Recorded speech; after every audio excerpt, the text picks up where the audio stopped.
مخرجات إيجابية عديدة من القمة الخليجية الأميركية التي عقدت في الرياض صباح اليوم، حيث وجه الرئيس ترمب خلال كلمته العديد من الرسائل فيما يخص غزة وسوريا ولبنان واليمن وحتى إيران فيما يخص الحرب. إذن في غزة أكد ترمب أن الولايات المتحدة الأمريكية ستعمل ما في وسعها لوضع حد لهذه الحرب.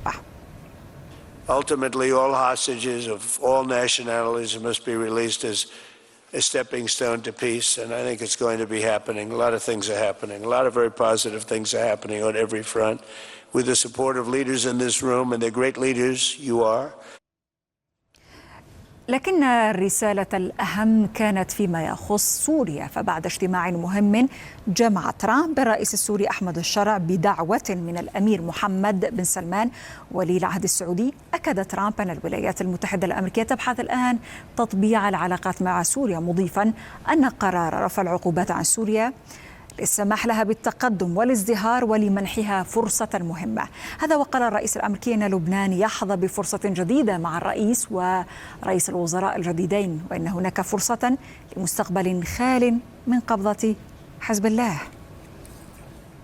We are currently exploring normalizing relations with Syria's new government, as you know, beginning with my meeting with President Ahmed al-Shara and Secretary Rubio's meeting with the Syrian foreign minister in Turkey after discussing the situation with Crown Prince Mohammed and President Erdogan of Turkey.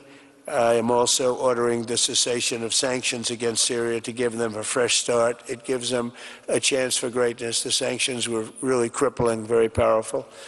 And I spoke to Mohammed, and I spoke to our friend from Turkey, who we just spoke to also by phone now, but felt very strongly that this would give them a chance. It's not going to be easy anyway, so it gives them a good, strong chance, and it was my honor to do so. So we will be dropping all of the sanctions on Syria.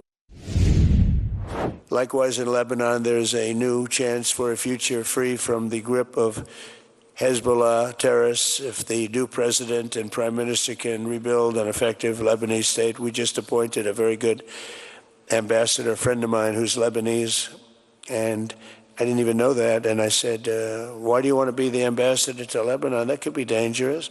He said, I don't care. I grew up there. I love the country, and I don't care if it's dangerous or not dangerous. I want to do that. And he's a very capable man, very successful man from the United States.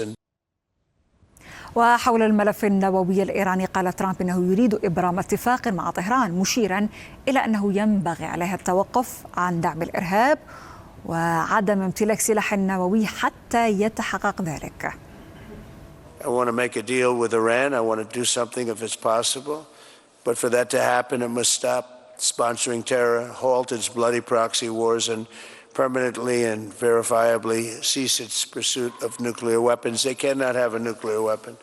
I don't imagine there's anybody at this table or anybody in this room that would say they can. I'm strongly urging all nations to join us in fully and totally enforcing the sanctions that I just placed on Iran, and we also placed secondary sanctions, which are in certain ways even more devastating. Iran, as you know, had no money when I left office. They were broke. They had no money for Hamas. They had no money for Hezbollah. There was no attack. There was no thought of attack. There would have been no attack if I were president.